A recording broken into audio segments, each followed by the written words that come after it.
দেশে এমন একটি গ্রাম রয়েছে যেখানে মাইকে কখনো গান বাজে না, বাজে শুধু ওয়াজ আর ধর্মীয় আলোচনা। নারীরা ঘর থেকে বের হলে বোরকা পরেন, ধর্মীয় শিক্ষাকেই দেয়া হয় বেশি গুরুত্ব। গ্রামটির নাম গোবিন্দল। মানিকগঞ্জের সিংগাইর উপজেলার এই গ্রাম এখন মুসলিমনগর গ্রাম হিসেবে পরিচিত। বংশ পরম্পরায় বাসিন্দারা ধর্মীয় বিধিনিষেধ মেনে চলেন। মানিকগঞ্জের স্টাফ রিপোর্টার জাহাঙ্গীর আলম বিশ্বাসের তথ্য ছবিতে রাসেল আহমেদের রিপোর্ট।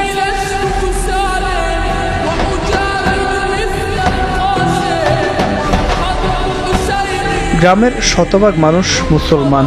শিশুরা মাদ্রাসায় পড়াশোনা করেন, নারীরা ঘর থেকে বের হলে পরিধান করেন কালো রঙের বোরকা, পুরুষরা বেশিরভাগ সময় পাঞ্জাবি পরেন।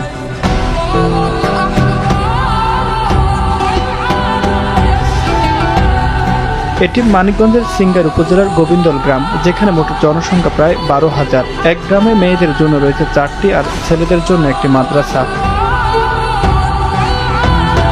গ্রামটিতে 7 বছর বয়স হলে ছেলে মেয়েদের বাধ্যতামূলক নামাজ আদায় করতে হয়। বিয়ে বা কোনো সামাজিক অনুষ্ঠানে গান বাজনার কোনো রীতি নেই। ধর্মীয় দৃষ্টিকোণ থেকে বহু বছর ধরে এসব রীতি মেনে চলছেন গ্রামবাসী।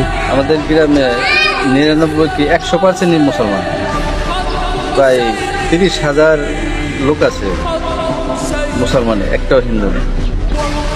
35টা মসজিদ, মাদ্রাসা আছে, মহিলা মাদ্রাসা আছে 4টা, পুরুষ মাদ্রাসা আছে 1টা। আমাদের গ্রামে এখনো আছে একটা নিয়ম আছে, কোন মাইক বাজায় কোনো বিয়ের অনুষ্ঠান অথবা মাইক বাজানো নিষেধ।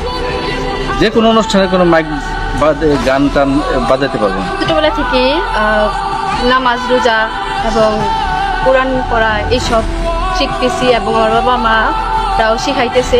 মেয়েদের শিখাই পর্বে থাকার জন্য, মাদ্রাসায় পড়ার জন্য, সত্য কথা বলার জন্য। মাদ্রাসাগুলিতে আমরা শিক্ষা দিয়ে থাকি যাতে বাচ্চারা ছোট থেকে আদর্শ গড়ে ওঠে, আল্লাহকে চিনতে শিখে, রসুলকে চিনতে শিখে, আল্লাহ এবং আল্লাহ রসুলের হুকুম মতো, আল্লাহ রসুলের তরিকা মতো তাদের জীবনকে করতে পারে।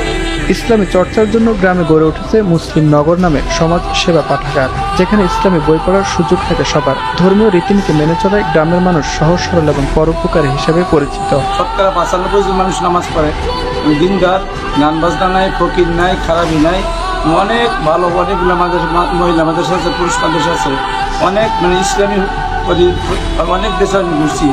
এই দেশটার মতো এত দিনদার দেশ আমি বহুত কম পাইছি। পাঠাগারের নাম হচ্ছে মুসলিম নগর সমাজ সেবা পাঠাগার। তো এটা যাওয়ার উদ্দেশ্য একটাই, যেন মানুষ এই জায়গা থেকে বিভিন্ন বই পুস্তক নিয়ে পড়তে পারে। যদি কেউ চায় এই জায়গায় বসে পড়তে পারে, আবার যদি কেউ চায় এটা এই জায়গায় কিছু নিয়মকানুন আছে, ওই নিয়মকানুন অনুযায়ী সে বই বাসায় নিয়ে পড়তে পারবে একটা নির্দিষ্ট সময়সীমার মধ্যে। তো এই জায়গায় আমরা বিভিন্ন আরবি বই এবং ধর্মীয় যত গবেষণামূলক বই আছে সব বই এই জায়গায় মজুদ আছে। গোবিন্দল গ্রামের অধিকাংশ মানুষ সোনার দোকানের ছাই থেকে সোনা ও রূপা তৈরি করে থাকেন। কিছু বাসিন্দা প্রবাসে থাকেন, আবার কেউ কেউ কৃষিকাজে জড়িত। সাম্প্রদায়িক সম্প্রীতির বাংলাদেশে মানিকগঞ্জের এই গ্রামে এক বিশেষ ইসলামী ভাবধারা বিরাজমান, যা নিয়ে গর্ব করেন গ্রামবাসী।